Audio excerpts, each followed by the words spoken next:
नमस्कार दोस्तों, एक अरसे बाद आप सभी से मुखातिब हूँ एक नए और ज्वलंत मुद्दे को लेकर के। जैसा कि आप सब जानते हैं कि पिछले एक दशक से ज़्यादा के समय में भारत के अंदर जो सबसे ज़्यादा ग्रो करने वाली इंडस्ट्री रही है वो है auto industry. So home grown auto industry और बाहर से आयातित कारों का जो मार्केट ग्रो किया, तो उसका एक जो पहलू ये रहा कि चूंकि ये मार्केट ग्रो किया तो इसके साथ साथ एक मार्केट और बढ़ा, वो था यूज्ड कार का मार्केट, जहाँ पर ऑर्गेनाइज्ड लोग आए जिन्होंने कारों को ग्राहकों से खरीदा, बेसिकली सेलर्स से खरीदा और ग्राहकों को बेचा, मीडिएटर बन गया, जिनमें Cars24, स्पिनी जैसे नामी गिरामी ब्रांड भी हैं। अमूमन होता क्या है कि भारत में यूज्ड कार्स बेचने के लिए आप क्या करते हैं कि आप करते थे पहले कि आप किसी जानकार को दे देते थे फॉर्म 28 भर करके, और उससे जो है एक डॉक्यूमेंट साइन करा लेते थे और जाते थे आरटीओ में जाकर के ट्रांसफ़र करा लेते थे और मामला आपके नाम से दूसरे व्यक्ति के नाम पे ट्रांसफ़र हो जाता था। लेकिन इसमें कुछ जो है बीच में दिक्कतें आती थी, जैसे ट्रांसफ़र कराने के लिए आपको व्यक्तिगत तौर पर जाना होता था। आपको अगर ट्रांसफ़र नहीं हुई और किसी को आपने गाड़ी दे दी तो आपको लीगल समस्याओं से भी जूझना पड़ सकता था, और वो लीगल समस्याएं बड़ी कानूनी समस्याएं हो सकती थीं। इस नाते जो है उस स्पेस को फिल किया Cars24 टाइप के वेंडर्स ने। अब देखिए कि इनका मॉडस ऑपरेंडी क्या है।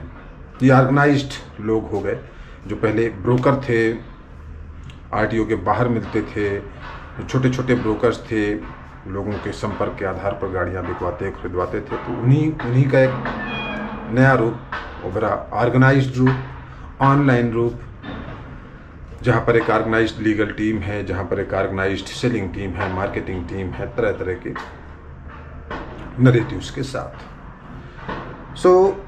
देखिए दोस्तों कि यूज्ड कार के मार्केट में आज की डेट में क्या चल रहा है, ये समझना ज़रूरी है। जब आप अपनी यूज्ड कार कहीं बेचने जाते हैं तो जो दिक्कतें हैं उनसे दो चार ना हों। जैसे Cars24 है, आप दिन में हर दूसरे तीसरे दिन, चौथे दिन, पांचवें दिन आपको एक कॉल आएगा Cars24, स्पिनी जैसी कंपनियों से कि क्या आप अपनी कार बेचना चाहते हैं। जब आपसे वैसा पूछेगा और आपके पास पुरानी कार होगी तो ट्रांसफ़र के हेडेक में क्यों पड़ा जाए, क्यों व्यक्तिगत तौर पर आपको जाना पड़े। आप एज्यूम करके चलेंगे कि Cars24 जैसी बड़ी संस्थाएं ट्रांसफ़र का, कानूनी अन्य कानूनी चीज़ों का ध्यान रख करके आपकी गाड़ी बेच देंगी। तो आप अमूमन क्या होता है, Cars24 को बेच देते हैं।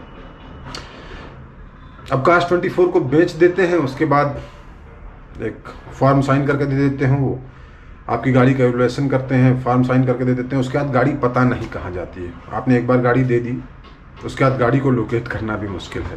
और Cars24 से इंटरेक्ट करने का एक ही माध्यम है, वो है ऑनलाइन चैनल, जहाँ पर केवल आप ईमेल लिख सकते हैं, आपके नियंत्रण में कुछ नहीं है। अभी हो क्या रहा है कि Cars24 कार्स खरीदता है और अपनी फ्रेंचाइजीज को दे देता है। Cars24 बीच में एक मीडिएटर है, केवल यहाँ से ली, दूसरे डीलर को दे दी, दूसरा डीलर गाड़ी इस्तेमाल कर रहा है, किसी को बेच रहा है, ट्रांसफ़र करवा रहा है या नहीं करवा रहा है। यहाँ पर जो है थियरी में तो Cars24 कहता है कि हम सब जिम्मेदारी लेते हैं, लेकिन व्यवहारिक तौर पर कोई जिम्मेदारी नहीं लेता। मैं व्यक्तिगत तौर पर और मैं कई सारे ऐसे मित्रों को जानता हूँ तमाम सोशल मीडिया प्लेटफॉर्म्स के माध्यम से, जिनकी गाड़ी वर्षों पहले खरीदी गई और उसकी आरसी ट्रांसफ़र आज तक नहीं हुई, जिसको Cars24 कहता है कि जो है लीगल बायर सेलर पॉलिसी है, वो प्रोटेक्शन देती है, आपको लीगल फिनेंशियल प्रोटेक्शन देती है। आपका चालान होगा तो गाड़ी का चालान Cars24 भरेगा। किंतु ये जो बायर सेलर प्रोटेक्शन पॉलिसी है उसका कोई लीगल बेस नहीं है। मेरे जो लीगल एडवाइज़र हैं उनके माध्यम से मैंने जाना कि जो स्टाम्प पेपर पे कुछ भी नहीं है। दूसरा जो है भी वो रजिस्टर्ड नहीं है तहसील में या ज़िले में, ज़िले के जो न्यायालय होते हैं उनमें। अब जो चीज़ रजिस्टर्ड नहीं है, जैसे मान लीजिए आपने किसी को घर रेंट पे उठाया और एक 100 रुपये का स्टाम्प पेपर, 50 रुपये का स्टाम्प पेपर लाए और उस पर आपने एक रेंट एग्रीमेंट बना लिया जिसमें बायर और बेसिकली रेंट हाउस ऑनर और जो घर लेने वाला था दोनों ने साइन कर दिए। अब क्या हुआ, कहानी यहीं ख़त्म हो गई। वो जो रेंट एग्रीमेंट था वो आपके और उनके बीच हो गया, बट अदालत के संज्ञान में नहीं है। जब तक ये संज्ञान में नहीं है पीस ऑफ पेपर कि जो आप ले जाएंगे तो एडमिसेबल नहीं होता अमूमन कोर्ट में। तो उसी तरह का जो बायर सेलर प्रोटेक्शन पॉलिसी है, कास्ट 24 की सो कॉल्ड पॉलिसी, वो एक बेसिकली नरेटिव है जो सेट कर दिया गया है कि हम ये करते हैं, और वही नरेटिव बार बार कास्ट 24 की जो है वेबसाइट्स में, उनकी ईमेल कम्युनिकेशन में रिपीट किया जाता है, जबकि उसका कोई वैधानिक आधार नहीं है। ठीक है, अब होता क्या है कि आपने कह दिया कि बायर सेलर प्रोटेक्शन पॉलिसी है, 4 साल से 3 साल से आप आरसी नहीं ट्रांसफ़र कर रहे लोगों की। उस पर जो चालान आते हैं, जब कभी चालान आएगा, आपको जब एहसास होगा कि चालान आया है,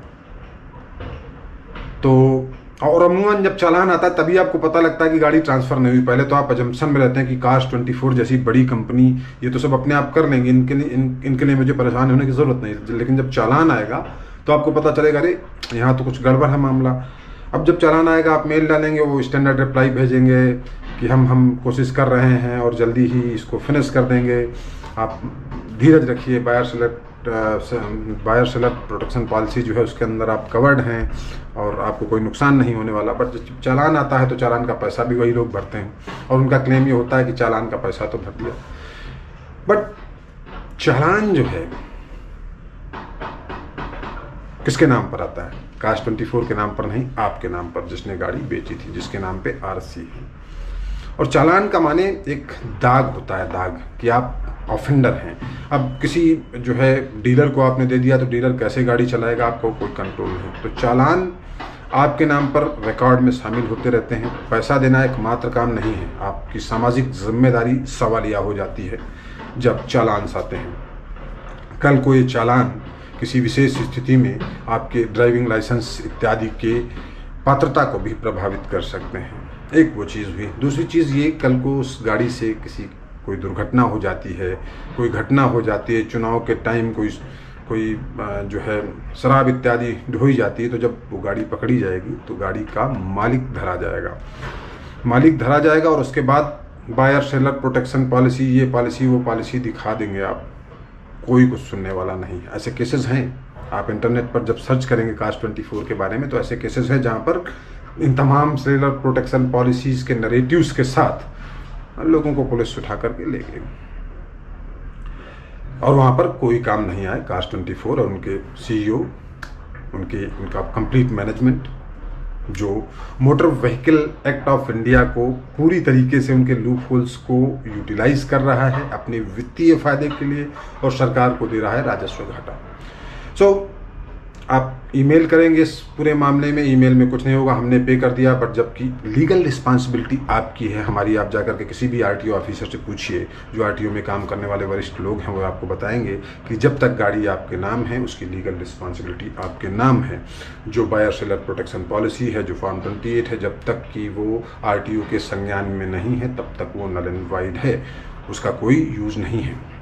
तो कुल मिलाकर के जब आप कास्ट 24 जैसी संस्थाओं को गाड़ी बेचते हैं तो बेहद सावधान रहने की ज़रूरत है। गाड़ी की डिलीवरी केवल तभी दे जब ट्रांसफ़र हो जाए। ट्रांसफ़र से पहले गाड़ी की चाबी हैंडओवर नहीं करनी, चाहे जो भी वो बोलें, चाहे जिस तरह का भी वादा करें। 3 महीने का 6 महीने का वादा करके 6 साल से RC ट्रांसफ़र नहीं करा रहे हैं। आप समझिए कि जो है ये कितने बड़े सोशल, फाइनेंशियल और लीगल रिस्क में डालने वाली बात है। बाकी जो भी चीज़ें हैं वो मेल पे नरेटिव सेट करेंगे, कहीं पर फिजिकली ये लोग अवेलेबल नहीं रहते। और इन मामलात में चूंकि कोई SOP डिफाइन नहीं है, कोई स्टैंडर्ड ऑपरेटिंग प्रोसीजर डिफाइन नहीं है कहीं पर भी, तो आप देश के किसी भी पुलिस थाने में जाएंगे, कोई सुनने वाला नहीं है। आप बहस करेंगे, बात करेंगे, वाद विवाद करेंगे, हो सकता है कंप्लेन ले ले, बट कंप्लेन भी वो पड़ी रहेगी, क्योंकि ये बड़ा मेंटल बैरियर होता है कि अमूमन जब आप कास्ट 24 को या इस तरह की संस्थाओं को गाड़ी बेच रहे होते हैं तो कोई कोलकाता का रहने वाला है, बेसिकली रह रहा है नोएडा में, बंगलौर में, और गाड़ी है कोलकाता की, गाड़ी है पंजाब की, रह रहा है नोएडा में। तो उस तरह के केसेस में आप जो है जा कर के आरटीओ में 4 दिन चक्कर नहीं लगा सकते। और आरटीओ में चक्कर लगाना भी, आरटीओ की व्यवस्था भी आप समझते हैं कि वहाँ पर एक डेडिकेटेड और प्रोसीजर के तहत काम करना पड़ता है। तो कुल मिलाकर के कास्ट 24 इसी कमी को कि कारपोरेटी आदमी इधर उधर जा नहीं सकता और कारपोरेटी आदमी ही अमूमन यूज्ड कार बेच रहा होता है नई कार की तलाश में, उसका फ़ायदा उठाकर वो मोटर व्हीकल एक्ट को अब्यूज़ कर रहे हैं। हज़ारों ऐसे लोग हैं, हज़ारों ऐसे लोग जो, और लाखों ऐसी गाड़ियां हैं, हज़ारों ऐसे लोग हैं कास्ट 24 की के कॉन्टेक्स्ट में बात करूं, और लाखों ऐसी गाड़ियां हैं देश में जो बगैर आरसी ट्रांसफ़र के बेसिकली सड़क पे रन कर रही हैं। अब आरसी ट्रांसफ़र न होने और रन करने के बीच संबंध ये है कि आरसी ट्रांसफ़र किए बगैर जो आदमी गाड़ी चला रहा है वो गाड़ी लीगल रिस्पॉन्सिबल नहीं है, उसकी अकाउंटेबिलिटी नहीं है। अकाउंटेबिलिटी उसी की है जिसके पास नाम पर गाड़ी है और गाड़ी चला रहा है कोई दूसरा। अभी कोई मसला होगा तो ऑन रिकॉर्ड जो आदमी है वो धरा जाएगा। सो कुल मिलाकर के मैं आपको बताना चाह रहा था कि जो है पुलिस एफआईआर नहीं लिखेगी, कंप्लेन तक नहीं दर्ज करती। अदालतों के चक्कर अगर आप लगाने लग गए तो लगाते जाएंगे, क्योंकि कास्ट 24 जैसी कंपनियों के पास बड़ा लीगल सिस्टम है। They know all the loop holes, और उन्हीं को यूटिलाइज करके वो आपको इतना डिस्करेज कर देंगे कि आप कुछ कर नहीं पाएंगे। सो मैं बताता चलूँ कि मैं भी एक विक्टिम हूँ कास्ट 24 का, और मेरे पास 10-12 ऐसे लोग हैं जो विक्टिम हैं, जुड़ गए हैं। मैंने नोएडा पुलिस में कंप्लेन करी, 4 बार फ़ोन आया, बहुत लड़ाई झगड़े के बाद कंप्लेन लिखी उन्होंने, और उसके बाद जो है फ़ोन आया और उन्होंने कोई शिकायत पे कोई कार्रवाई नहीं करी। बोलते हैं कि अच्छा है साइबर कंप्लेन है, तो तरह तरह के बहाने 4 बार दौड़ाया एफआईआर लिखने से, एफआईआर बेसिकली कह रहा हूँ शिकायत लिखने से पहले, पर शिकायत में कुछ निष्कर्ष निकल कर नहीं आया, महीने हो गए। उनकी नोएडा के पुलिस कमिश्नर लक्ष्मी सिंह जी को शिकायत भेजी, लिखित शिकायत, मैंने माननीय मुख्यमंत्री जी को लिखित शिकायत भेजी कि ये विक्टिम मैं अकेला दिख रहा हूँ, लेकिन यहाँ पर हज़ारों लोग हैं जो फंसे हुए हैं, तो इसमें आपको कोई बड़ा कदम उठाना चाहिए या कोई गाइडलाइन लानी चाहिए इस तरह की चीज़ों में। मैंने माननीय उच्चतम न्यायालय को भी लिखा, माननीय हाई कोर्ट इलाहाबाद को भी, तो 4 जगह कुल मिलाकर के मैंने ख़त भेजा है। उस ख़त का कोई अभी तक जवाब नहीं आया। हम जानते हैं कि लीगल सिस्टम में हमारे बहुत लंबा वेट होता है, लंबी चीज़ें चलती हैं, तो देखते हैं क्या होता है। बट हाँ, मैंने अपने आप को लीगली सेव कर लिया। चालान मेरे नाम पर आते हैं जो मुझे दर्द देते हैं, वो बहुत जो है, चूँकि चालान के प्रति हर आदमी की संवेदना अलग अलग है। मैं अमूमन अपने जो ट्रैफिक नियम हैं उनका पालन अपने धर्म से भी ऊपर उठ के करता हूँ, और इस नाते एक भी चालान मेरे लिए बदनुमा दाग सा होता है सामाजिक, जब आप व्यवस्था में की बात करते हैं तो। और वो पैसा जमा कर देते हैं, बट चालान मेरे नाम पर एकोमुलेट हो गया। पिछले 1.5-2 साल में लगभग 23 महीने में 5 चालान उन्होंने करवाया हाई स्पीड रेड लाइट उल्लंघन के, और डिफरेंट जियोग्राफिकल लोकेशंस में। तो उनके लिए प्रोफेशन है, एक भीड़ है जिसमें लोग कार बेचते हैं। बिकॉज जो हमारे देश में जो टैक्सी वाले चलाते हैं, जैसे होता है ना कि जो है एक है लेफ्ट, एक है राइट, एक है नॉर्थ, एक वेस्ट, उसी तरह एक रॉन्ग साइड होता है। तो रॉन्ग साइड जो है, भारत देश में रॉन्ग साइड का भी नरेटिव है। ऑटो वाले से कहेंगे अच्छा रॉन्ग साइड ले लो, चला जाएगा। तो रॉन्ग साइड का जो नरेटिव है वो एक सोशली एक्सेप्टेबल बेसिकली टर्म भले ना हो, लेकिन ये लोग उसको लीगलाइज करते हैं, ये कास्ट 24 जैसे लोग, है ना। बिकॉज वो कहते हैं कि अच्छा गाड़ी का चालान हो गया तो उससे आपको क्या फ़र्क पड़ रहा है, पैसा तो हम दे ही रहे हैं, जबकि फ़र्क पड़ता है। तीसरी चीज़ ये है कि जब आप इनके मैनेजमेंट को लिखते हैं तो स्टैंडर्ड रिप्लाईज आते हैं। विक्रम चोपड़ा, हितेश रत्नू और इनके कई सारे जो मैनेजमेंट के लोग हैं, इनके जो इन्वेस्टर्स हैं पीक ईवी वाले लोग, उनको भी लिखा, लेकिन निर्लज्ज हैं लोग, निर्लज्ज हो गए, निर्लज्ज। क्योंकि मेरे जैसे सैकड़ों लोग, हज़ारों लोग रोज़ लिखते हैं, तो इनकी आदत में शुमार हो गया, इनके लहू में शुमार हो गया। तो अब इन चीज़ों पे वो ध्यान ही नहीं देते। उनको पता है कि इन साधारण लोगों को कैसे ट्रैक करना है। कारपोरेटी लोग हैं, 5 दिन नौकरी करेंगे, 2 दिन हल्ला मचाएंगे और तीसरे अगले दिन फिर शांत हो जाएंगे, तो ये कुछ कर नहीं पाएंगे, ये मान करके जो है। और दूसरी चीज़, ये फाइनेंशियली और लीगली बहुत माइटी लोग हैं, क्योंकि हज़ारों करोड़ों का बिजनेस है, हज़ारों सैकड़ों लोगों से जो है कारपोरेट और राजनीतिक गलियारों में भी इनके संपर्क रहते हैं, तो इनसे लड़ना आसान नहीं। इसीलिए मैंने माननीय मुख्य न्यायाधीश और माननीय जो है मुख्य न्यायाधीश उत्तर प्रदेश को भी लिखा है। देखते हैं क्या होता है।